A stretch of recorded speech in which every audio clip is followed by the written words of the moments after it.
दिनांक 19 नोव्हेंबर या दिवशी जुन्नर तालुक्यात सगळीकडेच अवकाळी पावसानं हजेरी लावली। यामुळे शेतकऱ्यांची धांदळ उडाली। गेले 2-3 दिवस संपूर्ण महाराष्ट्रामध्ये ढगाळ वातावरण असताना मुंबई पुणे या ठिकाणी पाऊस झाला, परंतु जुन्नर तालुक्यामध्ये कुठेतरी हलक्या सरी येऊन जात होत्या। अशातच शुक्रवारी पहाटे 5:30 ते 6:30च्या दरम्यान 1 तास जोरदार अवकाळी पाऊस झालाय। या पावसामुळे शेतामध्ये पाणी साचले। बळीराजाचे सध्या कांदा लागवडीचे दिवस आहेत। या अवकाळी पावसामुळे शेतकऱ्यांमध्ये धांदळ उडाली आहे। अवकाळी पावसामुळे शेतामध्ये पाणी झाले।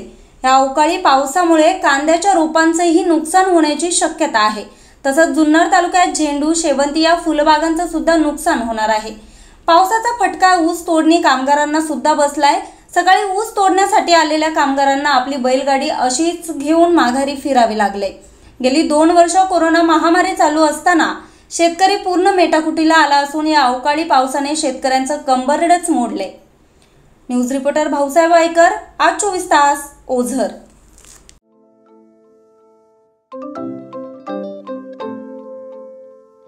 नवनवीन आणि ताज्या घडामोडींसाठी आज 24 तास सबस्क्राइब करा। त्याचबरोबर बेल आयकॉनवर क्लिक करा आणि मिळवा आमच्या बातम्यांच्या नोटिफिकेशन्स। तसेच आज 24 तासची प्रत्येक बातमी आपल्याला कशी वाटली हे कळवा। लाईक करून, कमेंट करून आणि आमच्या बातम्या शेअर सुद्धा करा।